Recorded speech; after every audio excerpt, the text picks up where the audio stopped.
नमस्कार, आपण पाहत आहोत पीबीएन महाराष्ट्र.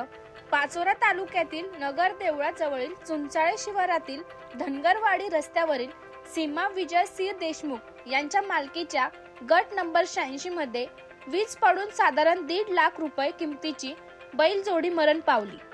आज सोमवार रोजी सकाळपासूनच पावसाची रिपरिप सुरू होती.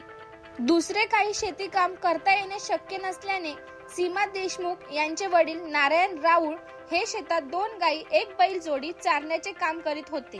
दुपारी साधारण 1:30 वाजेच्या सुमारास मोठ्याने वीज कडाडली व राऊळ यांच्यापासून साधारण 100 फुटांच्या अंतरावर असलेल्या बैलगाडीजवळ कोसळली व दोन्ही बैल जागीच ठार झाले. तेथून काही अंतरावरील नारायण राऊळ व 2 गायी हे या अपघातातून बचावले. या घटनेच्या वेळी बाजूच्या शेतांमध्ये ही काही शेतकरी गुरे चारत होते. सदरील घटनेचे नगर देवळासह परिसरात हळहळ व्यक्त होत आहे.